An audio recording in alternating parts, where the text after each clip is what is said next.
नमस्कार, AMV network देख रहे हैं आप। आपके साथ मैं हूं बबीता। खबरों की शुरुआत करेंगे। लोकसभा चुनाव को लेकर एनडीए लगातार अपना कुनबा बढ़ाने की कोशिशों में लगा हुआ है। इस कड़ी में बीजेपी और अकाली दलों के बीच अब पंजाब में गठबंधन को लेकर पिछले कुछ समय से बातचीत का दौर भी जारी है। पर अब कहा जा रहा है कि पंजाब में अकाली दल और बीजेपी गठबंधन की बातचीत विफल हो गई है। पंजाब में आम आदमी पार्टी और कांग्रेस के एक साथ चुनाव न लड़ने के ऐलान के बाद बीजेपी ने अपनी रणनीतियां बदल ली।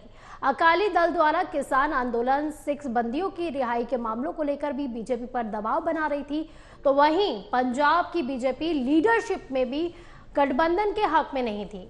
पंजाब में लोकसभा की 13 सीटें हैं। इन 13 सीटों में से बीजेपी 6 सीटों की मांग कर रही है, जबकि अकाली दल इतनी सीटें देने को बिल्कुल भी तैयार नहीं है। अकाली दल का कहना था कि जब अकाली दल एनडीए का हिस्सा था तो वो 10 सीटों पर और बीजेपी 3 सीटों पर चुनाव लड़ती थी। इसके बाद पंजाब में अकाली दल और बहुजन समाज पार्टी का गठबंधन है।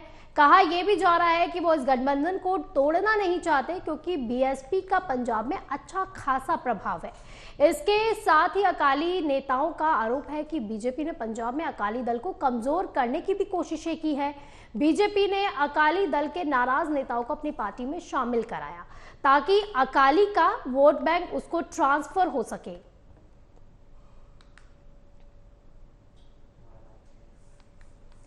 तो ज्यादा जानकारी के लिए हमारे संवाददाता नागेंद्र भाटिया हमारे साथ जुड़ गए हैं। नागेंद्र, पंजाब में सियासी हलचलें काफी तेज दिखाई दे रही है, एक नया गठबंधन बनता हुआ दिखाई दे रहा है। बिल्कुल, देखिए अभी की जो खबरें आ रही हैं, एक तरफ इंडी अलायंस से खुद को अलग किया है पंजाब में आम आदमी पार्टी ने, अब वो अकेले अपने दम पर वहां चुनाव लड़ेंगे। तो दूसरी तरफ बीजेपी की तरफ से लगातार अपना परिवार, एनडीए परिवार बढ़ाने की कोशिश हो रही थी और ये खबरें भी आ रही थी कि जल्द ही अकाली दल भी एनडीए में शामिल हो जाएगा। लेकिन अब जो खबरें आ रही हैं उसमें यह है कि एक तो सीट बंटवारे को लेकर बीजेपी और अकाली दलों में बात नहीं बनी है। दूसरा, सिर्फ यही एक मुद्दा नहीं था, बल्कि जो किसान आंदोलन के दौरान सिख बंदी थे उनकी रिहाई की मांग भी अकाली दल की तरफ से हो रही थी, जिसको बीजेपी ने स्वीकार नहीं किया है। तो बात यहाँ बिगड़ी है। दूसरी तरफ जो 2022 का विधानसभा चुनाव है वो अकाली दल बीएसपी के साथ लड़ी थी और बीएसपी की वहां पर अपना वोट बैंक पंजाब के अंदर है, तो बीएसपी से अलग होना नहीं चाहते हैं वहां अकाली दल।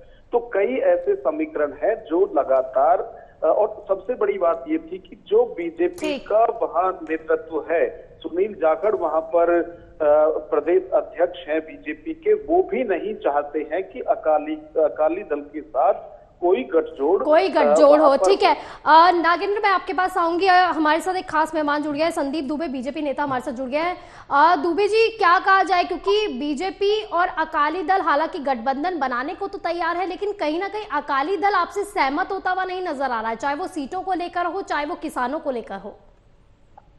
नहीं, वहाँ जो मुद्दे हैं वो आज पंजाब के डिफरेंट मुद्दे हैं और पंजाब का जो हमारा नेतृत्व वो चाहता है कि हम भारतीय जनता पार्टी गठबंधन में न जाए। और ये बात ठीक है कि अभी हमारे पास नेता है, हमारी नीयत अच्छी है, हमारी नीति अच्छी है। और रही बात किसान आंदोलन की, तो किसान आंदोलन जो भी हुए हैं, सरकार किसानों को लेकर सबसे बेहतर काम किए और वो काम हम गिनाएंगे। और इसलिए हम चाहते हैं कि वहां हम पूरे सीट पे लड़ें और मजबूती के साथ लड़ें। और वहां भारतीय जनता पार्टी का विकल्प अब पंजाब में नहीं है, क्योंकि आम आदमी पार्टी से लोग काफी दुखी हैं, काफी व्यथित हैं और कांग्रेस और आम आदमी पार्टी अलग अलग लड़ रहे हैं। एक तरह से आप वहां देख लीजिए कि स्थिति ये है कि कांग्रेस आप एक है और स्थिति विपरीत है इन दोनों पार्टियों के। तो भारतीय जनता पार्टी की अपार लेकिन आपको लगता है इसका फायदा बीजेपी को हो पाएगा? क्योंकि आप बोल रहे थे कि आपने अभी जस्ट कहा कि नियत अभी साफ है, जो नियत भी अभी अच्छी है, तो क्या कहा जाए, पहले जब अकाली दल के साथ थे तो नियत अच्छी नहीं थी, क्योंकि अकाली दल आप पर पहले भी आरोप लगा चुका है कि आप अकाली दल को तोड़ने का प्रयास भी कर चुके हैं। देखिए, मैं ईमानदारी से बात करता हूँ, अकाली दल के साथ हमारे होने से हमें बहुत नुकसान भी हुआ। हाँ, ये जरूर है कि पुराने गठबंधन है, पुराने गठबंधन में होने के नाते हमने गठबंधन धर्म का हमेशा पालन किया। लेकिन रही बात आज पंजाब की वस्तु स्थिति की, तो बिल्कुल वहां पे जो स्थिति आज प्रेजेंट है, उस स्थिति में हमारा जो स्टेट का नेतृत्व है वो चाहता है कि हम पूरे प्रदेश के अंदर अपना कैंडिडेट उतारें और वहां हम चुनाव लड़ें। तो हम लोग तैयार हैं, हम पूरे सीटों पे वहां चुनाव लड़ेंगे।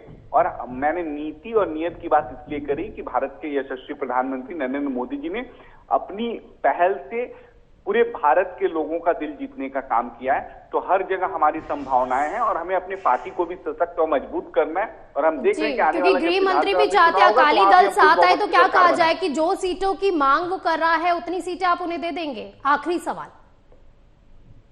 नहीं, ये अभी आज के परिवेश में संभव नहीं है। और जो इस वस्तु स्थिति है वो बिल्कुल साफ है कि हम वहाँ मजबूत हैं और मजबूत तरीके से हम चुनाव लड़ने जा रहे हैं। यानी कहा जा सकता है कि गठबंधन बन भी सकता है और नहीं भी। चलिए, बहुत बहुत शुक्रिया आपका एएमवी नेटवर्क के साथ जुड़ने के लिए और इन तमाम जानकारी के लिए भी। और नागेंद्र, आपका भी बहुत बहुत शुक्रिया इन तमाम जानकारी के लिए।